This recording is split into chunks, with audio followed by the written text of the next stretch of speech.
Salve, salve, juventude! Firmeza total? Então, estamos aqui para falar um pouquinho sobre os óxidos na aula de hoje, entender um pouquinho sobre uma das classificações deles e também das nomenclaturas, né? Mas antes de entender isso, a gente precisa saber qual é a definição de óxido, né? Então, óxidos vão ser compostos binários, em que o elemento mais eletronegativo é o oxigênio e, na maioria dos casos, o oxigênio vai ter carga -2. Beleza? Então, primeiro a gente tem que entender o que são compostos binários. Compostos binários vão ser aqueles que são formados por apenas dois elementos. Então, obrigatoriamente, para ser um óxido, só pode ter dois elementos na fórmula. Beleza? As 4 funções inorgânicas que a gente aprendeu tem sempre uma característica para você identificar só olhando na fórmula, né? Lembra que os ácidos sempre começavam a fórmula com H, né? As bases sempre terminavam as fórmulas com OH. E os óxidos, a característica é só vai ter dois elementos e um desses elementos vai ser o oxigênio. Se não for um desses três, aí vai se tratar de um sal. Beleza? E o oxigênio, além de ser um dos dois elementos que vai estar na molécula do óxido, né? Ele vai ter que ser obrigatoriamente o elemento mais eletronegativo naquela ligação. Beleza? Então, se a gente observar aqui essa tabela, traz os valores para as eletronegatividades dos elementos na tabela periódica. Então, perceba que o flúor é o único elemento que apresenta uma eletronegatividade maior do que a do oxigênio. O oxigênio é o segundo elemento mais eletronegativo.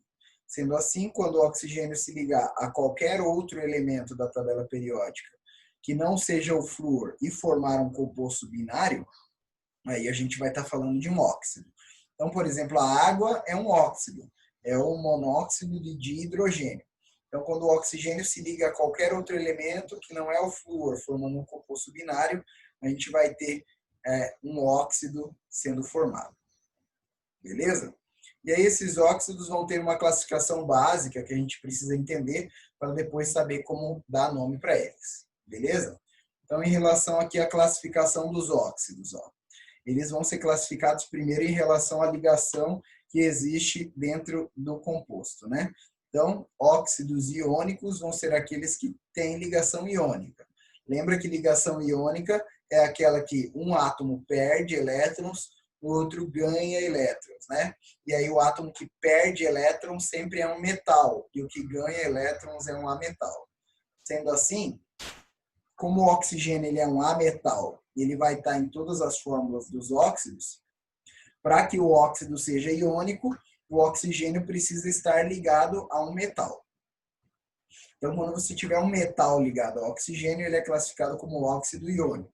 Como é o caso aqui, ó, sódio ligado ao oxigênio, cálcio ligado ao oxigênio, alumínio ligado ao oxigênio, ferro ligado ao oxigênio. Todos esses aí vão ser casos de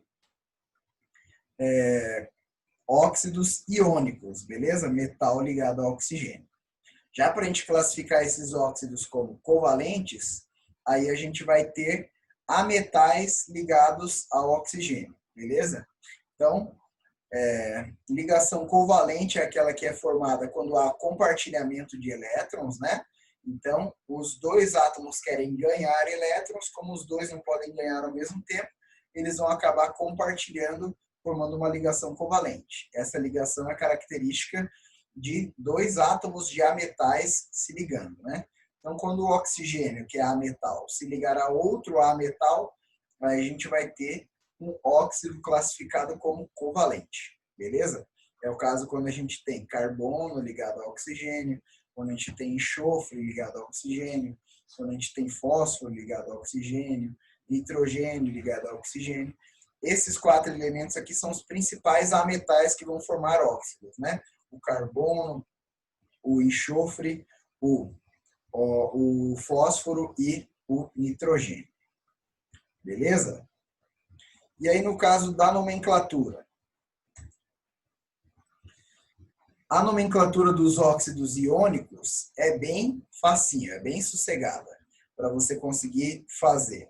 Você vai observar lá qual é o nome do elemento que acompanha o oxigênio e aí você vai colocar óxido de nome do elemento. Se for um metal de carga variável, então você deve acrescentar a carga variável ao final do nome do óxido em número romano. Beleza? Se ele for um óxido covalente, aí vai ser um pouquinho mais trabalhoso. A gente vai colocar um prefixo do número de oxigênios, né? Mono, di, tri, tetra, penta, mais óxido, e aí o prefixo que dá o número do outro elemento, né? Mais o nome do outro elemento. No caso do outro elemento aqui, se você só tiver um átomo dele na estrutura da molécula aqui, aí você não precisa colocar mono para indicar a quantidade desse elemento. Mas no caso do oxigênio, você vai precisar colocar, mesmo que seja um, você tem que colocar o mono. Quando for outro elemento, daí não precisa colocar o mono. Beleza? Então, vamos fazer aqui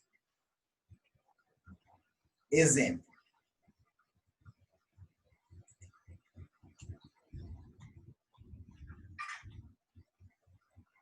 Então, aqui vamos deixar primeiro os iônicos, né? Vamos aproveitar uma deixa aqui, ó. Na2O.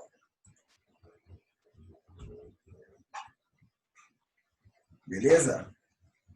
Então, sódio, ele vai ter um metal, né, ligado ao oxigênio. Então, a gente classifica ele como óxido iônico. Aí é bem de boa.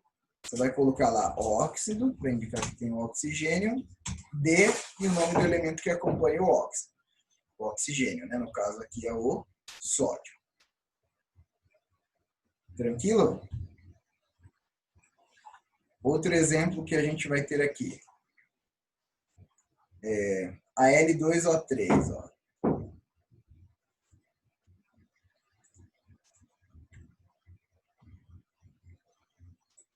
De novo, mesma ideia. Óxido D, nome do elemento que está acompanhando o oxigênio, né? Nesse caso é o metal. Alumínio. Beleza? Metais que tiverem carga variável lá, por exemplo, o chumbo. O chumbo, ele pode formar dois óxidos. Ele pode formar o PbO e ele pode também formar o PbO2. Beleza? Aí, para você dar um nome correto para esses óxidos, você precisa identificar qual que é a carga do chumbo em cada um dos óxidos e colocar no final do nome dele. Beleza? Então, para indicar qual que é a carga do chumbo, ó, a somatória das cargas dos elementos aqui tem que ser zero, né? Então, a carga do chumbo eu vou chamar de X, o oxigênio sempre é menos 2. Então, X menos 2 tem que ser igual a zero, né? A carga do chumbo é X, mais a carga do oxigênio, né? Se você quiser colocar aqui mais menos 2, né? Vai dar na mesma também, depois do jogo de sinal, que a carga do oxigênio tem que dar zero. Se a gente isolar o X aqui,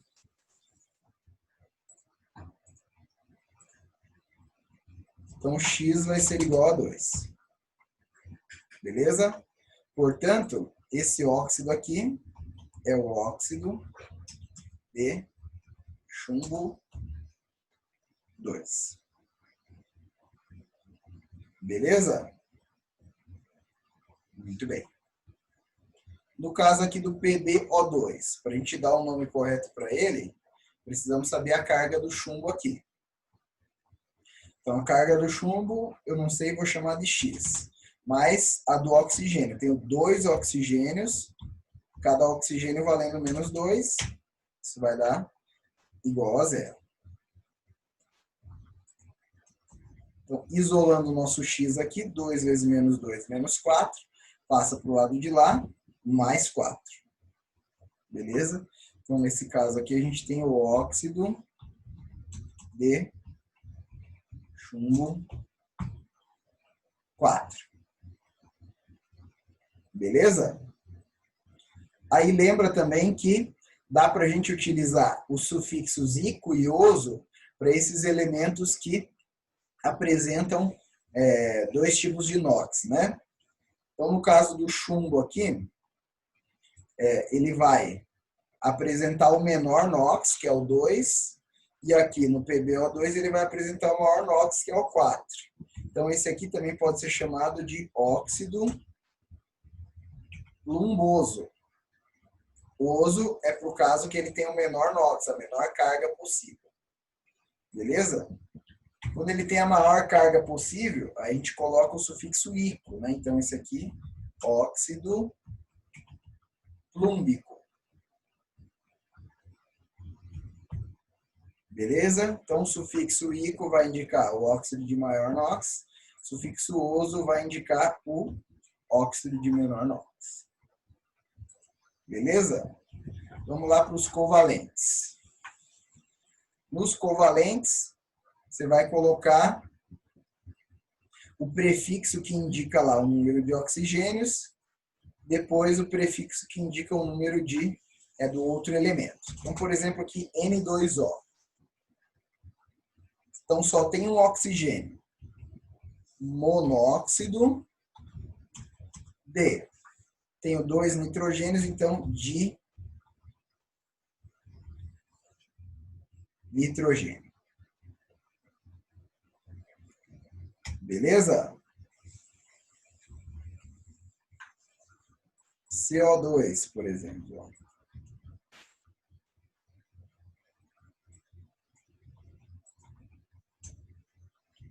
Dióxido. Tem 2 oxigênios de. Aí, quando só for um do outro elemento, não precisa colocar monocarbono aqui. Pode colocar só carbono. Beleza? Outro aqui, por exemplo, SO3.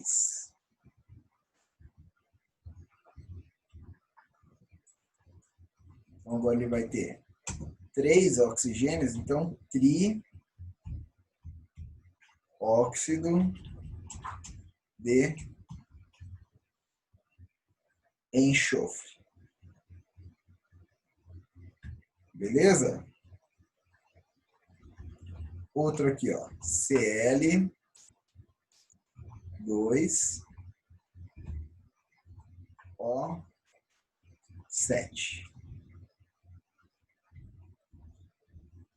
Beleza? Segue lá a regra da Copa do Mundo. 7 é hepta, né? Então, esse vai ser o heptóxido de dicloro. Beleza? Assim que você vai proceder, então, para fazer a nomenclatura dos óxidos que forem covalentes. Quando for um só do outro elemento, não precisa colocar o mono, mas quando for do oxigênio, você vai precisar colocar o mono para a nomenclatura ficar correta, segundo as regras da IUPAC, né? União Internacional de Química Pura e Aplicada, que é o órgão que determina a padronização desses nomes aí. Beleza? Então, na próxima aula a gente vê reações desses óxidos, né, formando ácidos e bases, né, óxidos ácidos e óxidos básicos, e aprende também algumas aplicações deles no nosso cotidiano, né, na nossa vida. Beleza, pessoal? Então, obrigado pela atenção de todos aí. Até a próxima aula. Tchau, tchau.